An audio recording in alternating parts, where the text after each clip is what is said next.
Hello YouTube, it's Lion here with Hobbies Man once again, and today we're going to be doing another first impressions review. Today we're going to be looking at Ashidaka, the Iron Hero.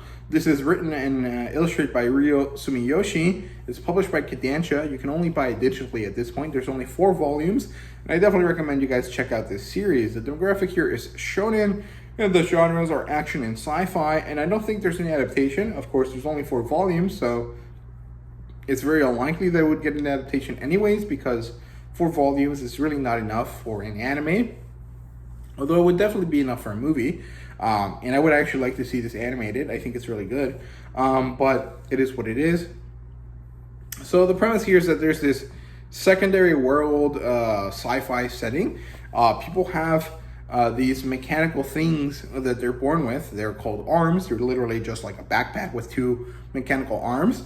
And most people are born with 2. However, due to some mutations, people have been starting to be born with 2 sets of arms, as in 4 arms total. And these people are being discriminated against because there's this Bible where it says that people with multiple arms, beyond just the first pair, are actually part of the devil or something like that. Because this world was basically born out of this big battle between the evil 100-paired centipede or devil character, and there's this 100-pair armed god plus this human character that helped them. And so these 2 forces clashed, created this dystopian, post-apocalyptic world. And so people with multiple sets of arms are discriminated against. Ashidaka is the main character, and his friend Geji are a pair of these multi-armed people. Ashidaka has 4 arms total, so 2 pairs, and Geji has 3 pairs or 6 arms total. And they live on the outskirts of the city in this thing called the Scrap Forest. And what happens one day is that Ashidaka goes into the city to try to talk to his mom again, and then he sees that people hate people like him, people with multiple arms, and so he leaves. And when he leaves, there's actually this attack by the centipede, because the centipede has reawakened. It has come back to life, and it decides to attack people because it needs their arms to power itself up more.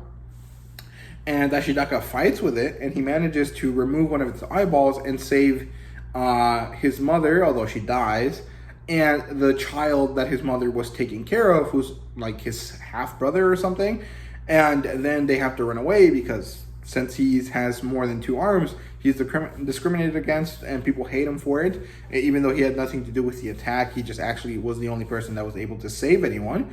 And so he has to leave, and him and Gechi go.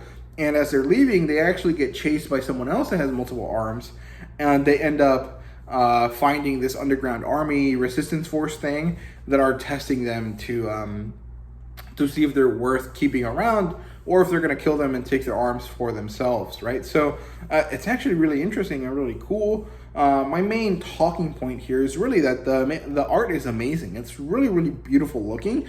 However, there are some complications with the artwork, because you're not used to just, like, when you read manga, you're usually used to just normal people with 4 limbs, and most of the characters here have at least 6. And so there's these amazing action spreads, but they're very confusing because you're not sure which character's arms are which. Like, when they're standing still, you can tell that each character has different style arms, but when they're fighting, it's very difficult to tell anything apart.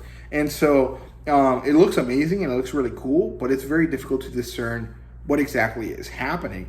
However, everything else about the artwork is top-notch. It's so beautiful, and I really, really liked how it looked. The premise is really interesting, and I also like that it's short. Sci-fi series tend to be shorter than fantasy series in general, but the fact that it's something so interesting but also short is really good. So I definitely recommend you guys check this out. It's very, very good. I really recommend it. So yeah, that's all I have to say about Ashidaka, the Iron Hero. I hope you guys enjoyed the video. If you did, please leave a like, subscribe, and comment down below. Let me know what you thought. And thank you guys very much for watching. See you guys later.